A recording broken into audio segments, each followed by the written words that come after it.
para hacer un repaso de la clase pasada, vimos el último tema que se trata de la humanidad y el pecado.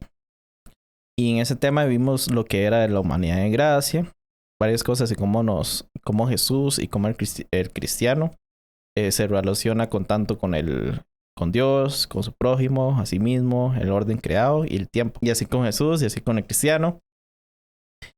Y también vimos la humanidad en gloria, que es lo que se refiere a eso, los pasajes bíblicos, un cuestionario, bibliografía.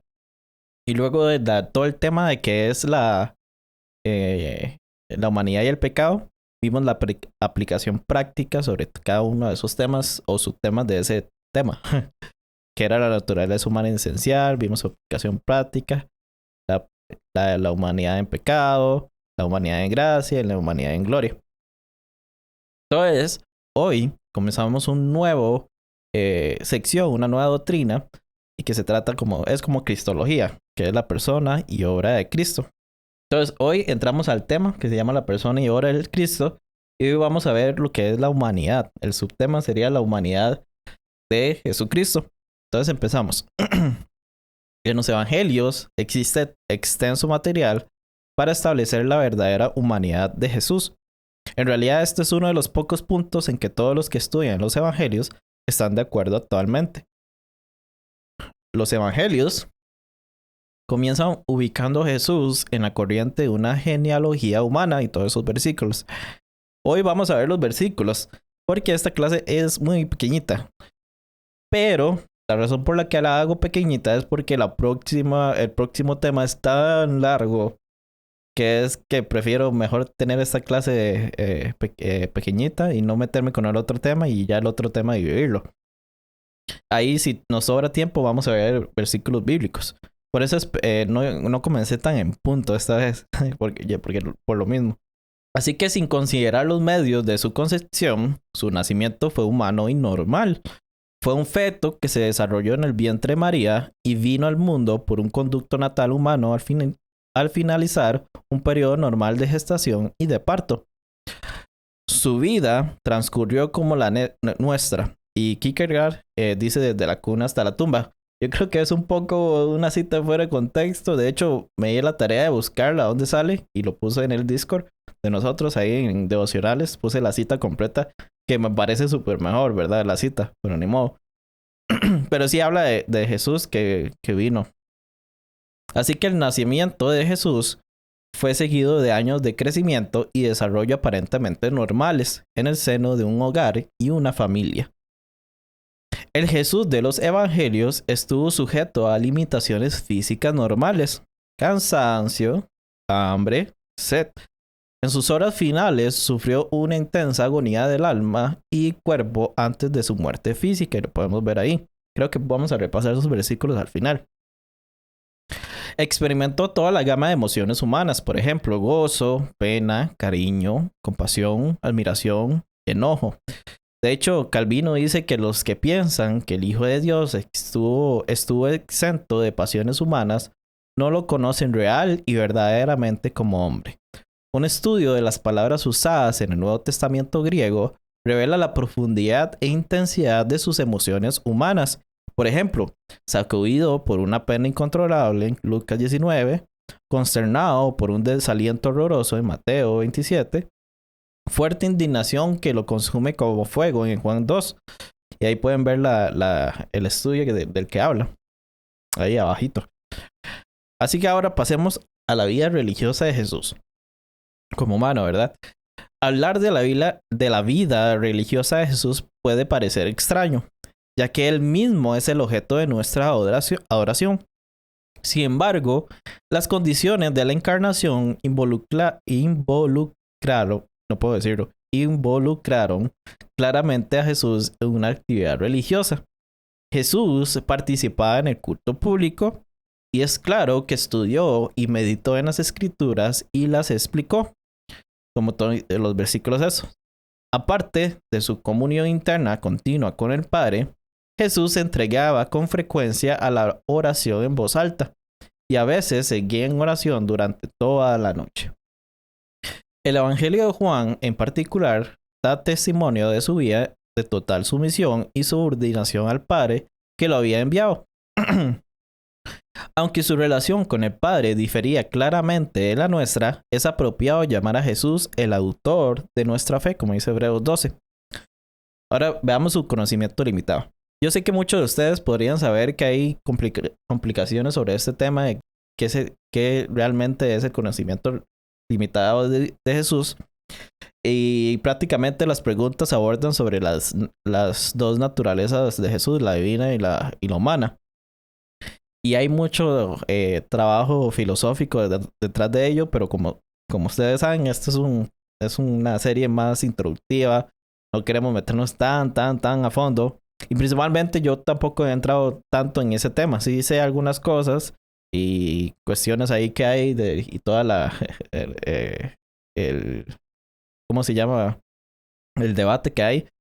Pero mejor sigamos conforme el libro quiere llegar, digamos. Así que esta es una esfera de conocimiento limitado, difícil de definir con certeza, porque es evidente que el conocimiento de Jesús nunca fue sencillamente equivalente a nuestra mentalidad cada día ilimitada. Por eso conocía el pasado oculto de las personas y los pensamientos de los enemigos y de los amigos. Además, entendía el Antiguo Testamento de una manera sin precedentes. Sin embargo, necesitamos poner al lado de estos pasajes otros como Marcos 5 y todos estos. Y Lucas 2:46, donde Jesús aparece haciendo preguntas sencillamente para disipar su falta de conocimiento de algo. Me imagino de las preguntas de las personas que le preguntaban, cosas así. En particular, confesó desconocer el día y la hora de su regreso, que es el versículo que todo el mundo habla. No obstante, el desconocimiento no equivale al error.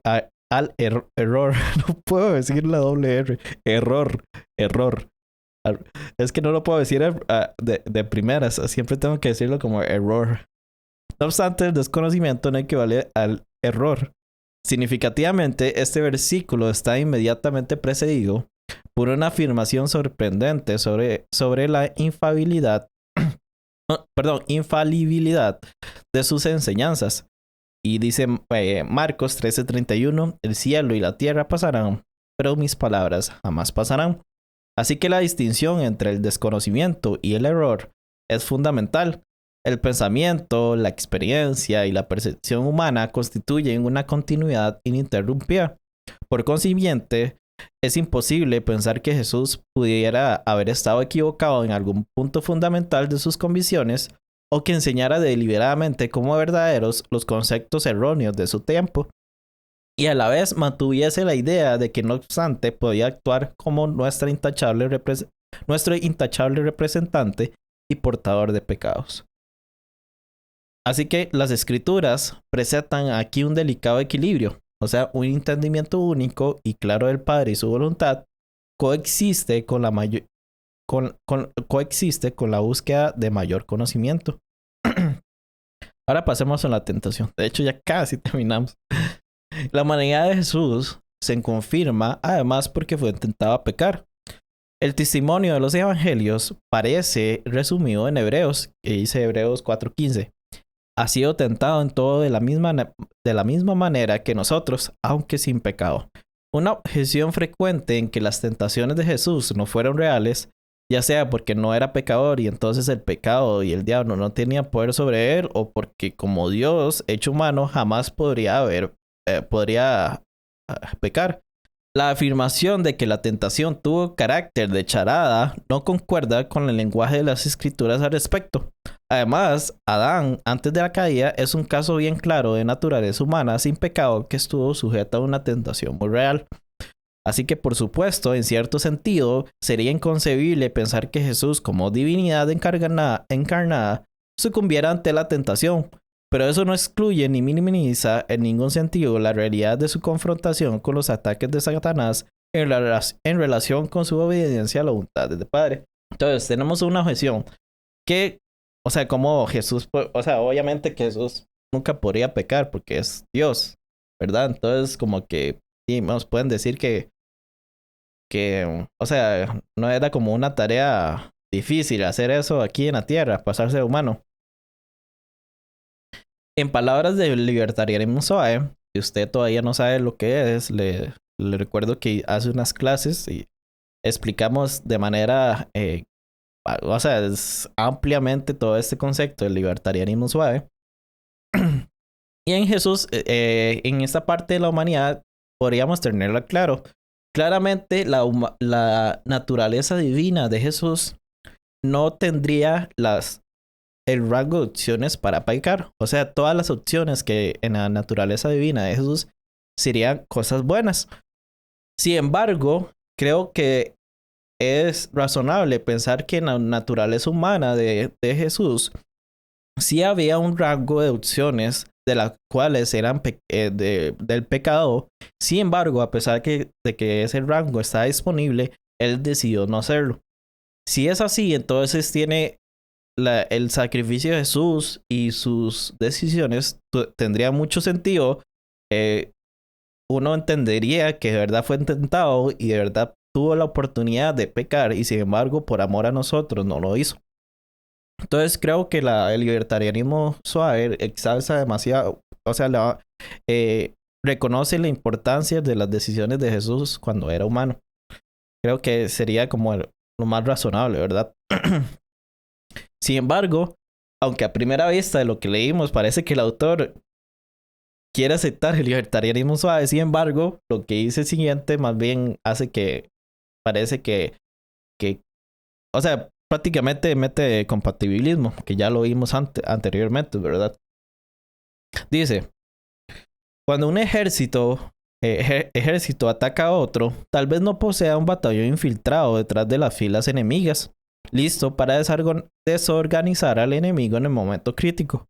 Sin embargo, esto no implica necesariamente que el ataque será menos severo o que tenga menos posibilidades de éxito. Un ataque puramente externo puede ser eficaz mientras que uno con ayuda interna puede fracasar. El factor determinante en cualquiera de los casos será la intensidad total del ataque.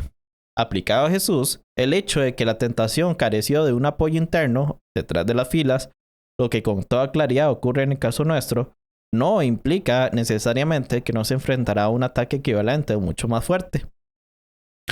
El comentario de Pablo de que Dios refrena el poder de la tentación para que no seamos tentados más allá de lo que podamos aguantar, más bien Él nos dará también una salida, como dice 1 Corintios 10:13. Viene el caso aquí. La tentación que nosotros enfrentamos pasa por un filtro de la mano protectora de Dios, pero en el caso de Jesús fue retirado ese filtro. ¿Quién entre nosotros puede hablar de 40 días y 40 noches de ininterrumpida tentación? O de sudar sangre en la lucha por cumplir la voluntad de Dios frente a la tentación. Solo quien haya resistido totalmente a la tentación ha experimentado su poder total. Jesús no compartió el pecado original con nosotros y se mantuvo intachable toda su vida, pero como verdadero hombre soportó el peso y la influencia de la tentación hasta un grado que nosotros nunca experimentaremos. Bueno, como vieron, hay partes que mete lo que es el compatibilismo, digamos que Jesús no tuvo como ese apoyo interno para pecar, ¿verdad? O sea, el que está diciendo que los humanos tienen como ese sus deseos están determinados a decir, a casi que influirte o sea, como de manera determinista a pecar, ¿verdad? Mientras que Jesús no lo tenía. O sea, usted puede creer eso, no tengo problemas. De hecho, lo estoy diciendo para que ustedes vean otra opción de lo que es este tema.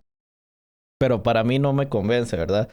No siento como las decisiones de Jesús tuvieran sentido, ¿verdad? O sea, o fueran, digamos, realmente válidas. O sea, no válidas, sino como es que no había como mucho esfuerzo, ¿verdad? O sea, al final era Dios y no, nada que ver.